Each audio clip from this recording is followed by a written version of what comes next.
Okay, guys, same thing here. All right, into the Mantis guard. All right, elevate, Bill, switch to your leg. Now from here, all right, the basic variation of this is if Bill posts back down, I'm gonna switch to his ankle. And look, all I'm doing is pulling the ankle to me and bowing his knee out backwards here. All right, so taking his balance away, putting him down. Once I put him down, we're gonna come up, pressure passing immediately, finishing your position. Enter, elevate. Come under, trapping the shin down. From here, I'm gonna switch to Bill's ankle with my left hand, keeping this locked in because his balance is still off here.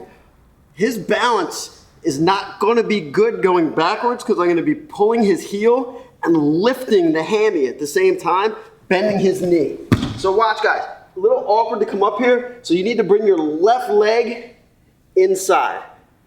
And standing up, pressure passing. You can immediately hit a long step here and finish your whole position. 1,